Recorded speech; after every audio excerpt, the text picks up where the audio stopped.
Welcome to Innovating Leadership, Co-Creating Our Future. I'm your host, Maureen Metcalf, the founder and CEO of the Innovative Leadership Institute. With me on the show today, I am delighted to be joined by Rebecca Ryan. She's a noted top 50 professional futurist and founder of Next Generation Consulting. So Rebecca, we were talking before the show about your tagline.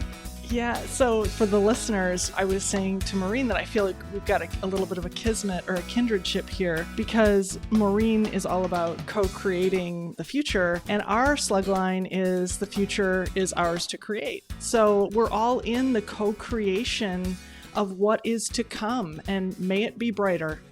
May it be brighter. Well, and I think both of us really came in with the perspective that how we show up changes the opportunity set. And by having these kinds of conversations, what's possible actually can change. So let's use that as the lead into what is strategic foresight. Strategic foresight, if you just take the two words apart, is designed to give you a strategic advantage. We do that by using foresight, by peering ahead to what's coming and building a strategy that is biased towards the future.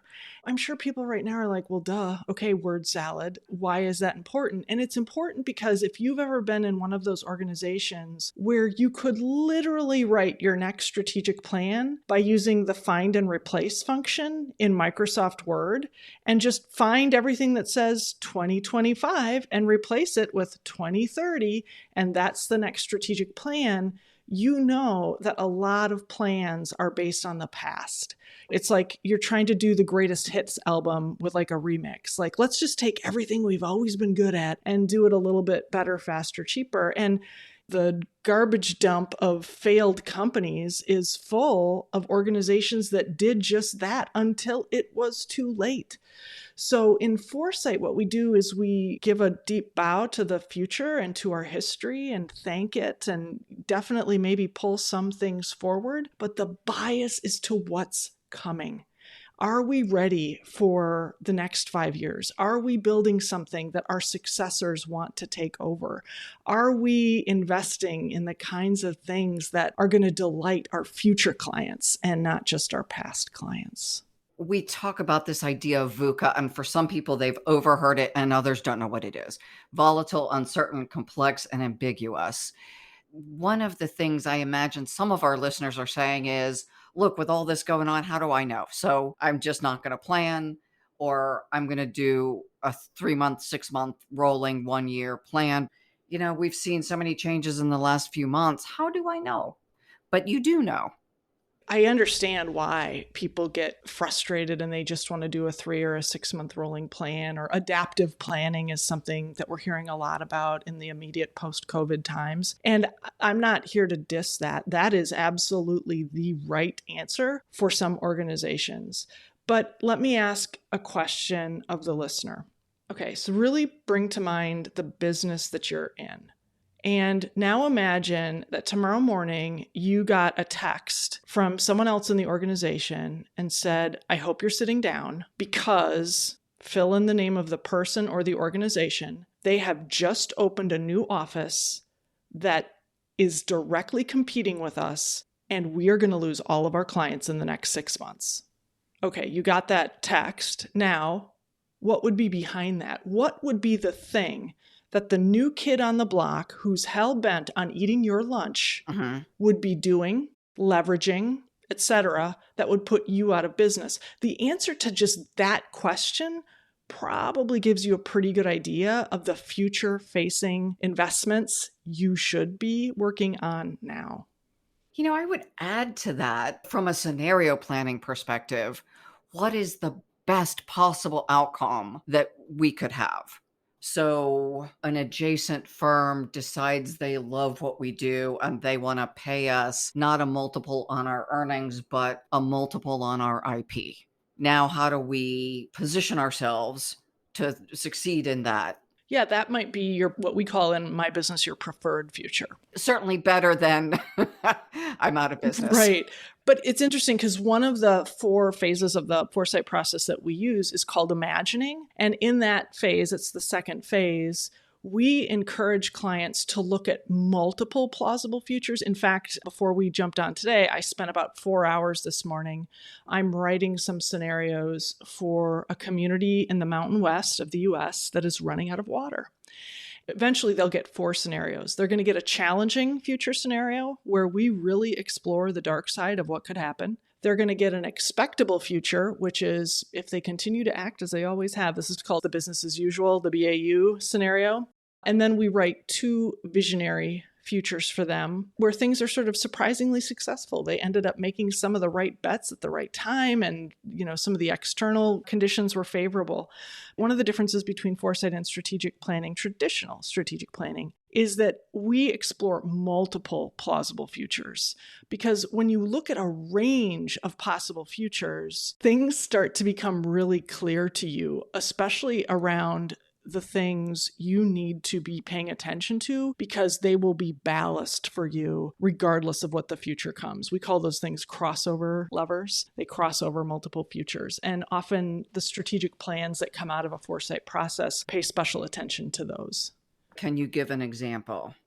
Yeah, so as many people know, our power grid needs some transformation. It's a large piece of infrastructure. It needs some updating.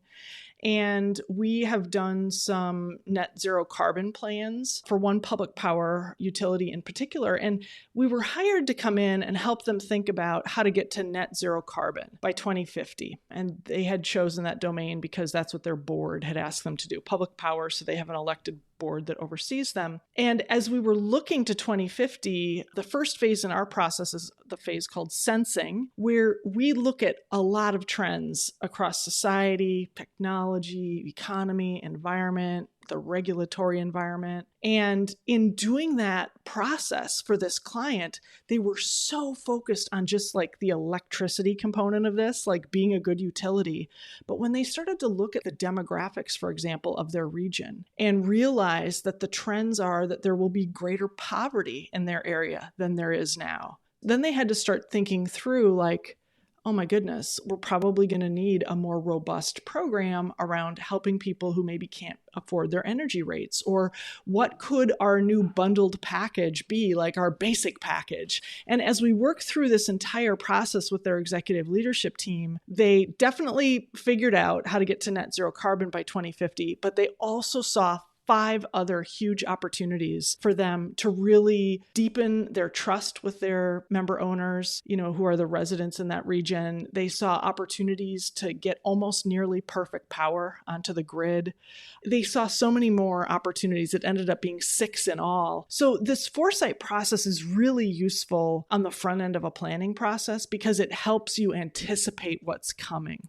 As I'm listening to you, I think of a case study I heard recently in an ESG course that I was getting certified in, and they were looking at materiality. And one of the issues specifically around power was also equity.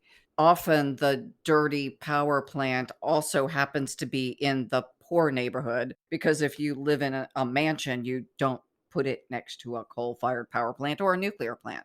So they were looking at things like, can we put solar more concentrated in this neighborhood and consequently deliver power to them at a much reduced cost?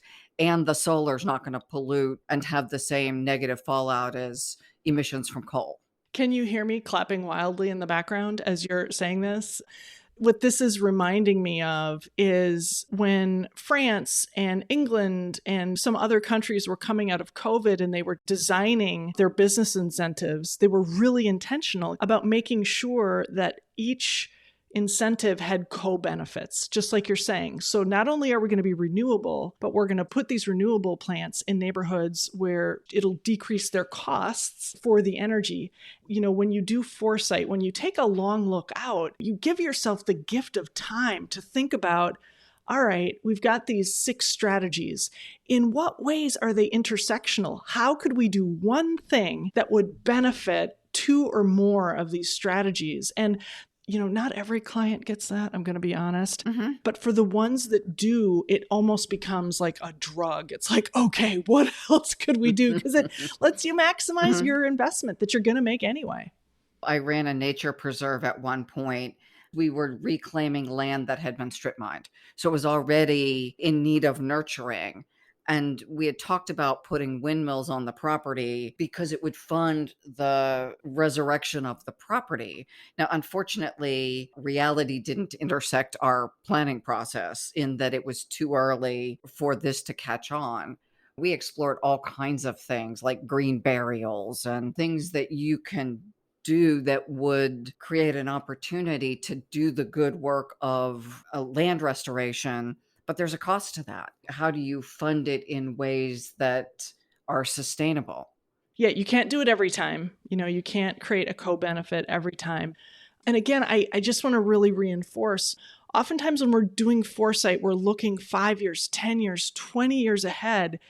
And that is such a gift to give today's decision makers that length of time to think through some things. It reminds me of some Native Americans who think in terms of seventh generation or the Ho-Chunk here. I'm on Ho-Chunk land in Wisconsin. And they think in 100-year cycles. And there's a great benefit to leaders who think in 100-year cycles because they don't have the pressure of figuring out, oh my God, what are we going to do this quarter? Or what are we going to get done by the end of 2022?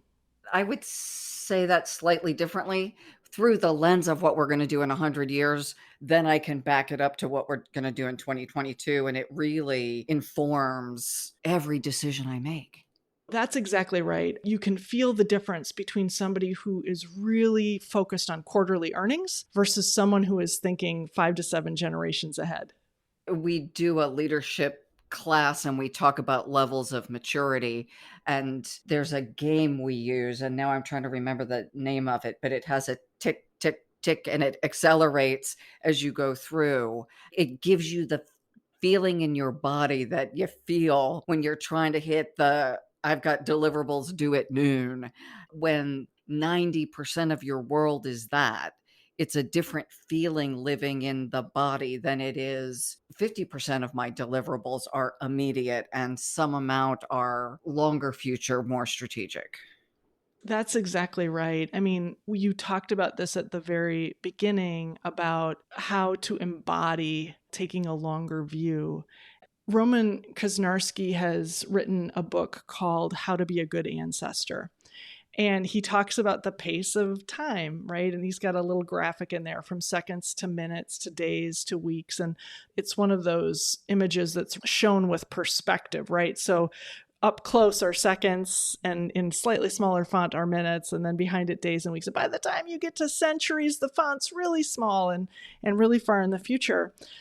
I did an exercise recently with some leaders in North Carolina. I asked this group of leaders, in which time horizon do you live most of your life? And minutes and days were the top two answers. So some of what strategic foresight is giving people permission to do slow thinking. I love that. We had a conversation with Kim Campbell, the only female prime minister of Canada. We ended up calling it Being a Good Ancestor because that was the book she was so focused on.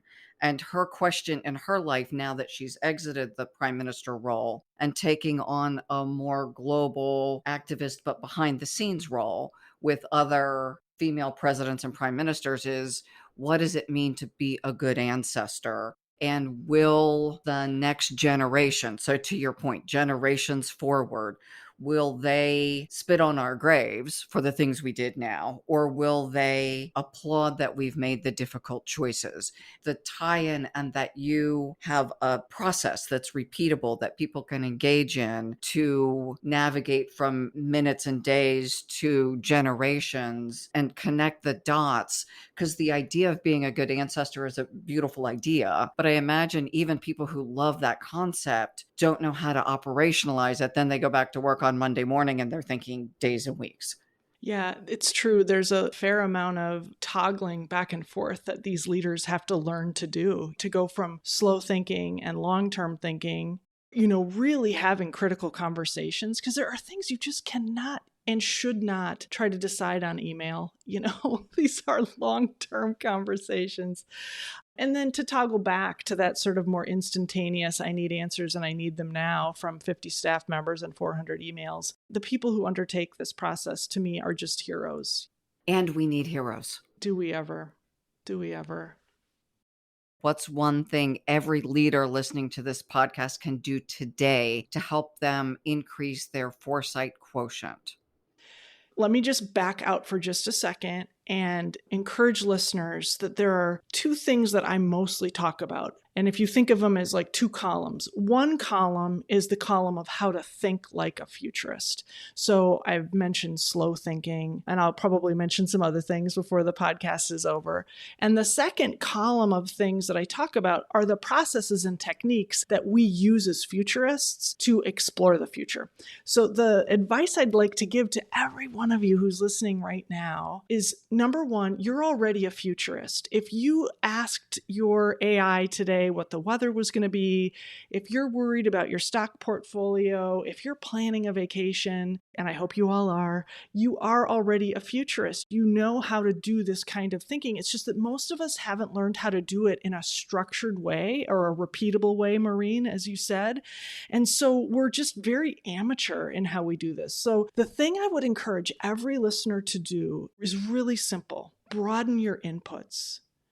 As we get older, as we get promoted, as we start to possibly buy our own book that like we know what's going on and we have more answers, our inputs tend to narrow. And to be a good futurist, there's this posture of just openness and curiosity. What are you working on? I ask the barista at my favorite coffee shop, what's new and exciting in your world? And he's married to somebody who works in environmental science. I'm like, what's Katie working on right now that's really lighting her up? And just to try to have interactions with all kinds of different people about what they're wondering about right now, what they're thinking about the future, what they're worried about the future. Every week, if you're like, okay, Rebecca, I can do that. I need harder homework. Here's something that might be a little bit more difficult, but it's going to become the meeting you don't miss. Every Wednesday at 3 p.m. Central, I and a bunch of other nerds get together and we talk about the future of communities. We are former mayors, we are futurists, we are wellness experts, we are former Chamber of Commerce executives, and we all bring signals of the future that we're noticing in our respective environments. And all we do, I mean, it's like when you get together for coffee or drinks, you know, you kind of go around and say, all right, what's new with everybody? So everybody brings their signals of the future. And then we all talk about it. Like, what does that mean? I wonder what that's about. And it's become this meeting. I mean, I do a fair amount of keynote speaking. There are several other people in this group who do a fair amount of keynote speaking and writing. And it's become the meeting that we don't miss because we can't go anywhere else and have this kind of exchange about what's happening on the fringes, on the margins. And that's the final thing I want to end with to answer your question is the signals of the future are not in the mainstream. By the time they end up on the local news, they're not a signal anymore. They've reached some sort of level of mainstream acceptability. The signals of the future are on the margins of the ecosystem. We know this from biology. We know this from fashion. We know this from innovations in how we do HR. We know this about innovations in how we introduce new products and services. It is never a mainstream thing. It's always something on the edges and on the margins. Do you have a favorite or a few favorite go-to publications? Because there are some I read and I'm going to be listening to see if we read the same stuff or if we're completely divergent. I looked back through my list recently and kind of cleaned it out. There are 132 publications that I look at in several different categories. I don't have a favorite per se because there's not a consistently good publication. Like there are sometimes when medical and tech news is really blowing my mind, like, wow, there's a lot happening there. And then there are other times when business news is really lighting me up. So I don't have a favorite source. I would say that the magazines that I subscribe to are very few, but I think they're great. One is Farsight by the Copenhagen Institute for Future Studies. The second one is Wired Magazine. I like some of the long form journalism there. And I also subscribe to Yes Magazine because If people stay plugged into the national news, they're in a doom spiral. National news is so far away and it feels so wah wah, sad trombone. So, Yes Magazine is one of these sources that always has news of people doing amazing work. Beautiful. And mine are a little more mainstream, but McKinsey does some really good research. World Economic Forum does global, some Deloitte, some Accenture.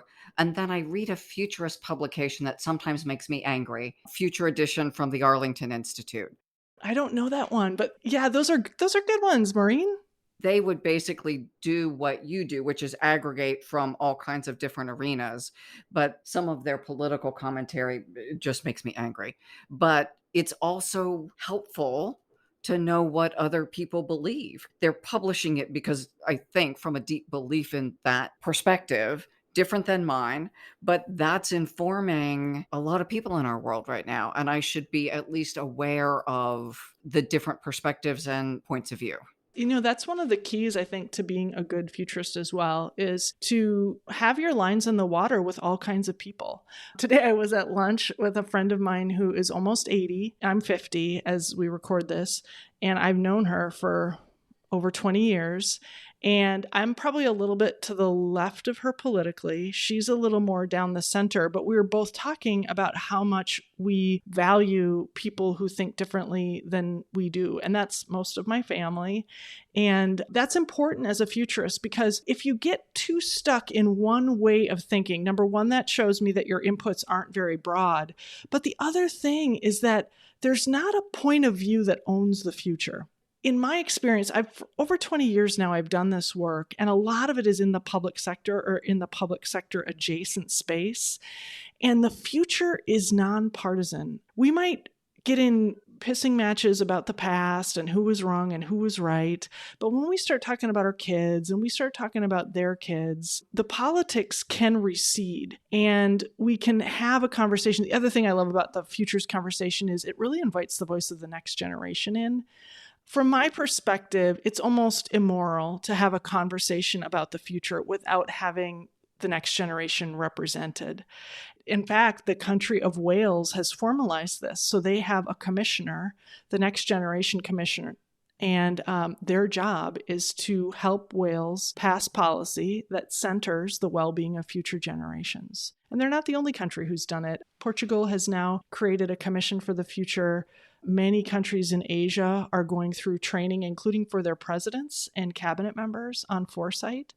So COVID really shook people up in how to think long-term for the future. I love the breadth of your impact and that it is global, and the idea that the future perspective, because we are leaving what we create to the next generations, irrespective of some views on the environment. The data is suggesting that the next generation and subsequent generations could have a very different opportunity set. You're talking about insufficient water available, and that's already happening in some communities.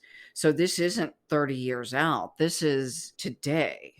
Depending on the scenarios, there are communities that won't exist 5 years from now because they don't have water. That's true. So helping leaders add future impact to the algorithm they use, even in how do I both meet my short-term goals and attend to future generations, the environment as a stakeholder, not to be all fluffy.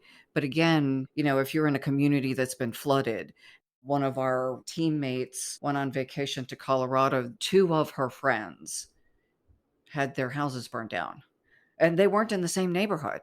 This is not somewhere across the ocean happening to those people.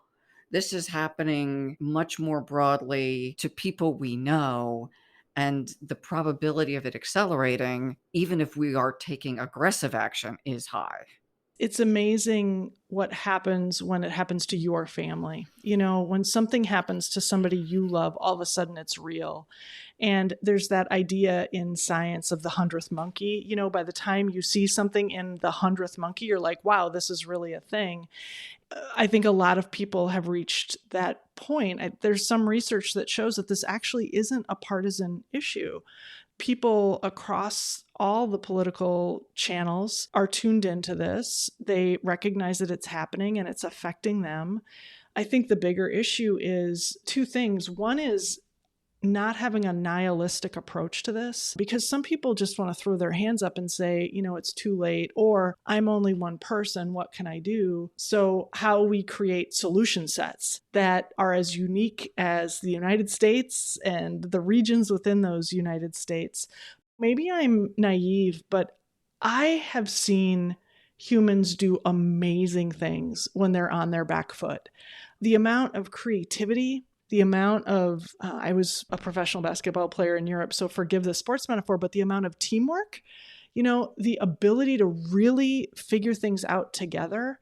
Long term, my long bet is on humans. It really is. I just came from facilitating a leadership team meeting where the most senior executive is taking time off to attend to a family health issue. And this team came together, back to your teamwork issue or teamwork opportunity. The team came together in a way they haven't had to. Now they have to. And they are. When you're on your back foot, it's amazing what's possible and probable when we create the opportunity. And back to the work you're doing, connecting the dots, creating the tactical opportunities so that when they show up tomorrow, they're able to connect what happened 7 generations to I have to behave differently and get X done because the boss needs it and he's not going to be able to check up on me and help me and whatever. I need to get it done now. Two things come to mind as you're saying this. Well, three things, because the first thing is I'm really sorry about your colleague's situation, and I hope that unfolds in a way that is as beautiful as possible and as life-affirming as possible. Secondly, you're making such a great point about, who was it that said, what is the mother of invention? Desperation is the mother Necessity. of invention. Necessity is the mother of invention. You said that your listeners are very smart and are willing to take a very nuanced view. So I want to introduce this foresight technique called causal layered analysis. Futurists are terrible marketers, so I apologize for all of my sisters and brothers who are terrible at naming things. But causal layered analysis, or CLA for short, it's kind of like one of those iceberg metaphors, that you can only see the top of the iceberg above the waterline, but there's so much more happening beneath. And we have told ourselves a story in America about the myth of rugged individualism. That story is like the lowest level of the causal layered analysis iceberg. It is at the very, very bottom of that. That is what the prevailing myth is in America. Like, it's up to me, like I can do it, pull myself up by my bootstraps. That's one of our founding myths in this country. And so what's above that myth is people's worldview. And the worldview for some people is, I got to take care of mine, you're on your own. Right? So then on top of those worldviews, you get systems that are all about individual effort, individual outcome. And so we ignore things like the family system or the neighborhood system or, whatever the system is around. I'm thinking of children in this case. And then above the waterline, we see these results, right? So I'm thinking about childhood educational achievement as an example, which again is a combination of individual student scores results. So if we want different outcomes in our community, in our society, if we want something different above the waterline, we've got to go down and change the founding myth. And when I used to do futurist camp, we had a member of the Ho-Chunk Nation who came to Futurist Camp. And I think it's fair to say that most of us learned far more from him than we taught him, or certainly than I taught him. But in the Ho-Chunk Nation, the myth at the very bottom of that CLA metaphor is that we're all connected, that plants and animals are our brothers and sisters. So then you think about what the worldview is that sits on top of that. And this is where you get that 50-year, 100-year worldview that is about sustainability and taking care of each other. And tribes have their role. Like my camper was from the deer tribe, and they have a very specific responsibility amongst all the other tribes that is theirs to do. But then on top of that, you get systems that are more generative and more inclusive. And then on top of that, you get a different set of outcomes. So it's interesting to me to see, I will even do this. Like when I enter an organization, I will just quietly watch and listen. And I can often determine what some of the prevailing myth and metaphor is in the organization. How are policies handled? How do people interact with each other? What gets celebrated and ritualized? What kind of people are elevated and promoted? What kind of people are teased? And that tells you a lot about the prevailing story and the myth within the system. And it gives you a sense of, from my perspective as a pragmatist, it gives me a sense of the kinds of tools and techniques I can introduce that will make sense and they won't be allergic to, which may be something completely different in a different kind of an environment. Yeah, I love the idea of layering story, worldview. We call it developmental maturity, but it's worldview. It's when this thing happens, how do I interpret it? When you were talking about all things connected, I have been part of Native American communities for years, specifically through rituals and such. And then I saw the movie Avatar, Hollywood's version of showing everything connected is interesting because it conveys that same kind of mental construct in a way that is accessible in a way only Hollywood can make things accessible. So I love that we are able to kind of cross-pollinate worldviews and stories for people who wouldn't necessarily resonate. And I hear you saying the same thing, that you will talk about the story through the language that participants can hear and resonate with rather than having the autoimmune response. That's right. And the punchline for this whole sort of CLA setup is if you want a different future, you might need a different story, a different founding metaphor to get different kinds of results. Because if all you're trying to do is just fix things at the problem level or even at the system level, but you still have people who fundamentally see the world in a way that doesn't comport with those systems, it's just going to be an exercise in frustration. And I think that's some of what we see when, we have, for example, a school superintendent comes in and sort of changes everything at a systems level, but the people within the system may never have changed how they think about their role of being a facilitator with the student, like being a guide on the side versus a sage on the stage. And how do you get different educational outcomes in that environment if all you're doing is changing the systems and changing how things are reported and how things are evaluated, if you don't go a little bit deeper and consider people's worldview? I know how I do, and I don't do strategic planning at the level you do. So I'm not trying to assert that. I do a much lighter version. And one of the things I have people do is write their story of the future. This future that you're trying to create, give me the story. When you come back in 5 years, and I've heard them say, like, we're on the cover of Forbes magazine and we're whatever, they're imagining something bigger than the bullet points I've seen on the page that are kind of the standard bullet points everyone puts on the page. So that's how we use it. I'm imagining you do something much more comprehensive. Well, yes. I mean, however, I have to say it really takes high trust with a client to do this process with them, to do this CLA process with them, because it is hard and I'll just say this is a lot of white leaders, right? And to admit that the guiding myth or metaphor is a zero-sum game, that the guiding myth might be self versus other.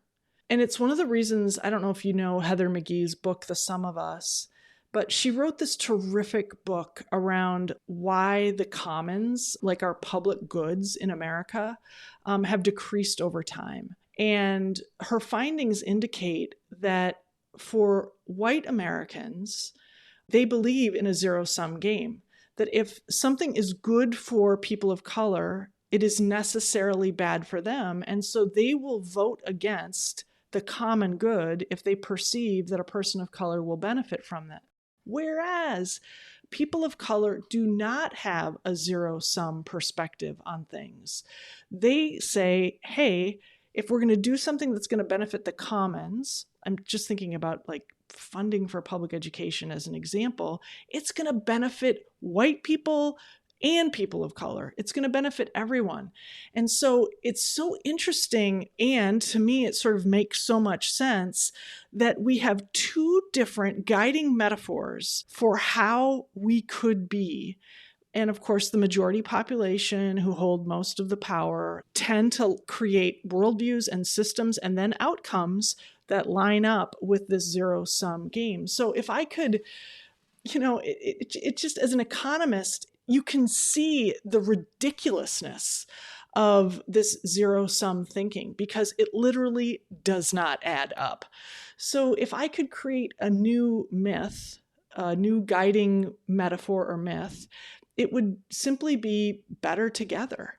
In the Bible, we would say, what we can do for the least of these, my brothers, will benefit everybody. I mean, the example I love recently is if you think about a building, and think about a building that has a lot of stairs and also has a ramp. If we just built ramps into buildings, which are created for the people who have the least amount of ambulatory ability, they need the most accessible, they're in chairs, right? Or walkers. If we just built ramps, everybody can use a ramp. But if we just built stairs, only some people can take stairs. And so this sort of ramp thinking about the future. We know in Britain, for example, that when you try to make the streets safe for women, they become safer for all people. When a city is trying to be a net zero city around traffic fatalities, which means you're trying to protect pedestrians on foot or on bike or in chair, you actually make the roads safer for all other motorists as well. There's a lot of excellent policy and research around creating, building, and doing policy for the, in air quotes here, the least common denominator and how beneficial that is for all. I love the image of ramps for all buildings. Now, I don't know from an engineering perspective what that means. I can imagine. I have a set of assumptions about what a building looks like. When I come up to my house and I had new steps put in because the old ones were wooden and they had holes, I didn't put a ramp in. It didn't occur to me to have a ramp rather than a back porch. Interesting how a basic assumption about how things look informs and limits our thinking. And I can imagine if it's that simple with ramp versus stairs, it's everywhere in our world that I'm limiting how I see things. I love it because you're being a really good role model, Maureen, for widening your perspective. And that is one of the ways to think like a futurist, is just to consider a broader range of inputs. Now I'm thinking about my house where I don't know that I could put a ramp up my stairway, but But for public buildings, right? For public spaces like libraries and town halls and, courts and, all the places, water utilities, all the places where the general public has to access. What if we did ramp thinking for those public places? well, and accessible restrooms, because if you can get in but you can't use a restroom, you're still in trouble. Mm-hmm. To your point, there have to be literally thousands of places I make a limited assumption as I walk through my life every day. What does a car look like? How do we charge vehicles that are electric versus going to a gas station? My partner has an electric car, and so we've explored some of that. And it takes a change in behavior because on a trip you plan more time to charge. And it's a decision we've made that we stand by. It's also safer when I'm driving to have the self-driving car, by the way. Well, and it's also why Starbucks is saying we'd be very happy to have your EV charging station here because we would love to sell you a bunch of coffee or and snacks, while we know that you're going to be waiting to charge things up. But what all of this is really pointing to from a futurist perspective is look at all the options that become available to us when we simply shift our guiding worldview. It is astonishing what is possible. Can you give us a few more examples? Because I love the Starbucks. We charge the EV. It's often in hotels because we're driving cross country and they want to encourage people to stay in their hotel or stop by and buy stuff in the cantina or whatever. But we get used to certain hotel brands we go to a lot because they have chargers. So, what are some other examples as you think about foresight and expanding? You used the word earlier, imagining what's possible. I have this signals group that I've already mentioned. We meet every Wednesday, and every other Thursday, I publish my newsletter. And I'm not trying to be promotional, except that you can get a pretty regular dose of these kind of signals of the future in my newsletter because I write about them, whichever ones I think are super exciting and could kind of explode the way we think about things. So, some of the things that have sort of blown my mind recently are NASA is once again thinking about how to convert solar energy from space back to Earth. So, as part of like bringing renewables online. So, can you imagine? And it's possible. So, one of our nerds is a real scientist and he got really into this, and it is possible. And so, NASA is now thinking about putting solar renewables on the terrestrial grid from space. It's possible through microwaves. I'm not talking about the appliance that's next to your refrigerator. I'm talking about the scientific wave that is a microwave. So that's like amazing to me. And what does that help to create for us? And oh, by the way, one of our huge transmission interchanges last week announced that it was investing $10.4 billion for the first time in the United States to bring renewables onto the grid in a very meaningful way. Another thing that I think is incredible is all of the biomimicry research that's being done. So, how termites teach us how to air condition things in the desert west without needing any air conditioning, but just using nature to help cool our homes. I'm very inspired by some of the things that are happening around the biomedical space. The idea that in the future, if you have diabetes, you'll be wearing a contact lens. You won't have to be messing around with an insulin pump.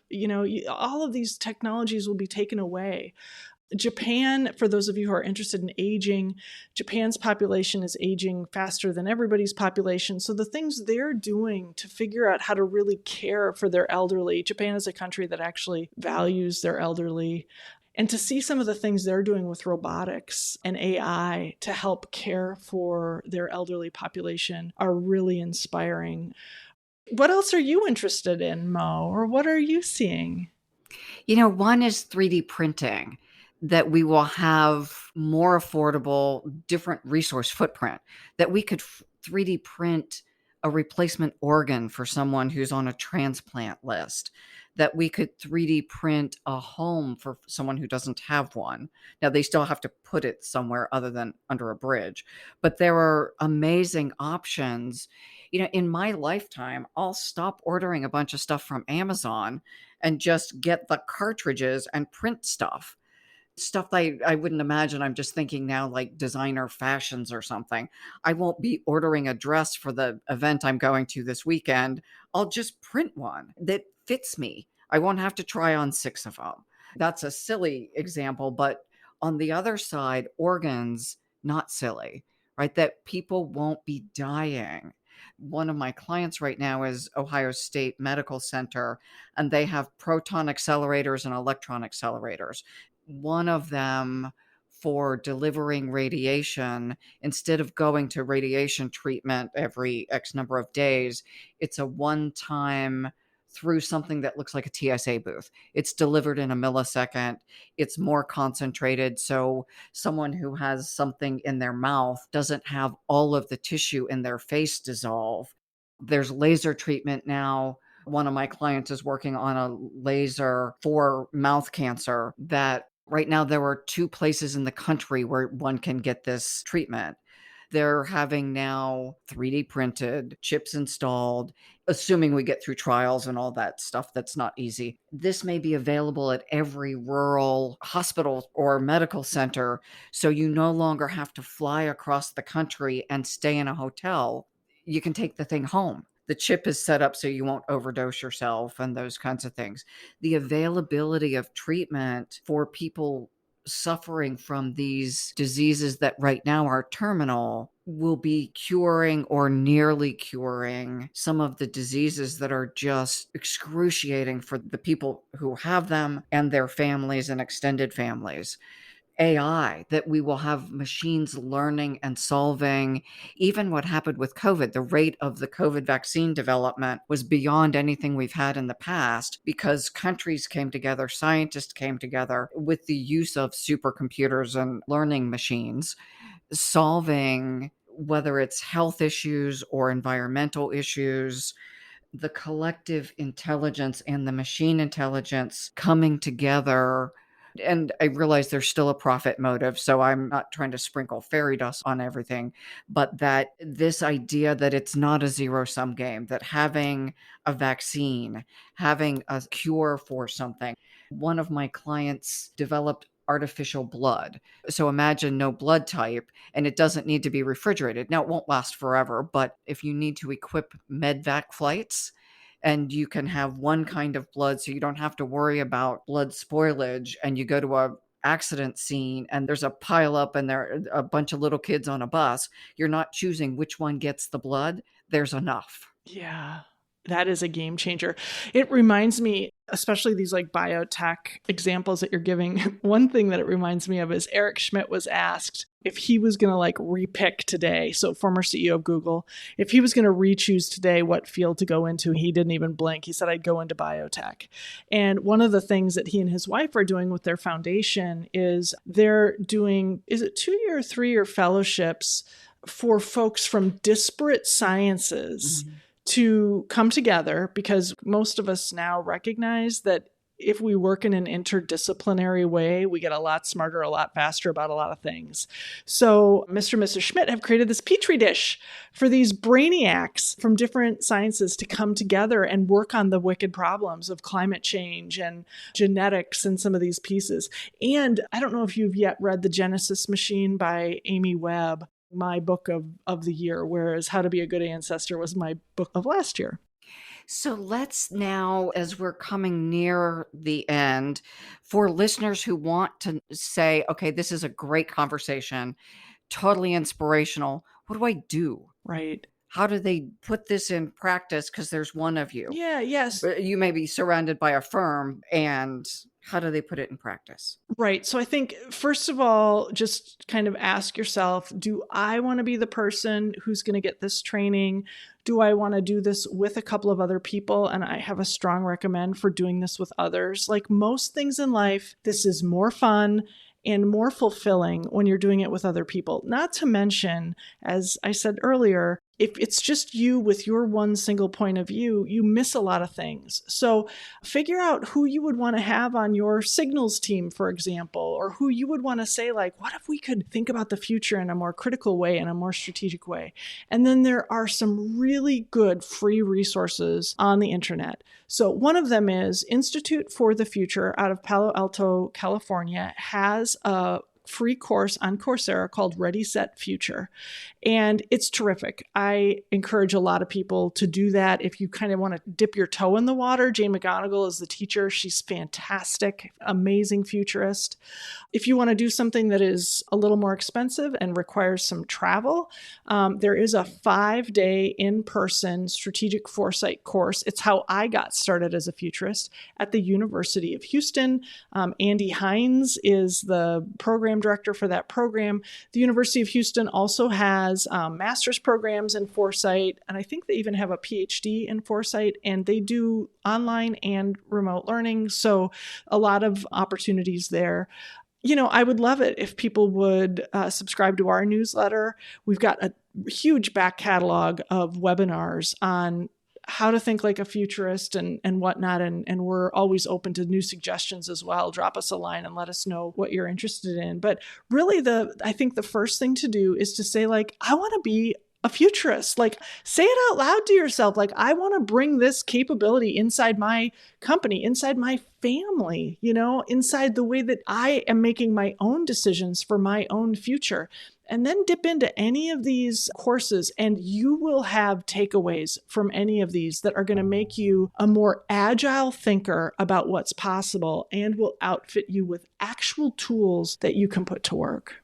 For our listeners, in the newsletter that accompanies the podcast, we will include one of Rebecca's blogs, and we'll put a link to one of the webinars, and we'll do a video link to this show. So there will be some resources and a link to sign up to her newsletter as well. Some people are able to take a week off and invest the time and the travel. And I would love to be able to start that tomorrow. I'm unfortunately not able to do it right now, but I will be watching some of the webinars because I do an annual predictions for the following year. And I'd like to be better at it than I am. As we're having this conversation, our producer, Dan, is on the screen, and he's also our research expert. So we will be looking at how do we marry all of the information from the podcast to create our little version of top 10 for next year, things that leaders should be thinking about. And the idea that I am informed just seems so fundamental. How could I possibly be making good decisions without having a sense of what's coming, even though I don't know exactly what it is? Yeah, and you're right, because if you don't have a broader perspective, I mean, I notice this in myself, that if I'm not broadening my perspective, then when people ask me my opinion about things, I tend to rely on like availability bias, like the last thing I heard or the last thing I talked about or the last thing that seemed interesting. And that's just taking up air, like better to have an informed point of view where somebody learns something new. And by the way, I hope you feel this way. Certainly I, as a futurist, we say this all the time. We're not trying to make predictions, right? We're trying to help people think more critically about the future. And that's where people who are amateur futurists who say, I'm a futurist, and they're going to predict the future of something, there's not a single future. There are multiple plausible futures. So you brought up ESG. That was one of our 5-week signals for 2022. These were 5 things that came out of our signals panel that we felt like people should probably be paying attention to. So it sounds like your instincts, Maureen, are pretty good. Thank you. And you know what? They'll get better after this conversation. And again, in partnership with the team. So it's not me, it is our team and the conversations we get to have.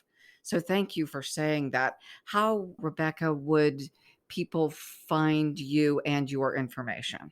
It's so easy. It's just my name, Rebecca Ryan, and Rebecca is the REBECCA, and Ryan is like the boy's name, Ryan, RYAN, RebeccaRyan.com. Perfect. And LinkedIn and Twitter, but not the one that starts with an F. And you're at RebeccaRyan.com. They can find your newsletter and webinars and any number of resources. That's right. Beautiful. Thank you so much for joining us. To our listeners, I trust that you took away something incredibly valuable from Rebecca's conversation, and that even if you don't plan to be a professional futurist, that you will leverage her resources to be smarter about sensing what is possible and probable for your future. Please like us, share us, follow us on LinkedIn, Twitter, Facebook, Voice America, iTunes, or wherever you listen to us. Thank you for joining us, and thank you for making an impact in the world so that the next generations have a better life than we did. Thank you for this opportunity, and we're with you. That is why we get up every day, to do something good for people we may never meet. What's your tagline again? The future is ours to create. Let's close with that. The future is ours to create.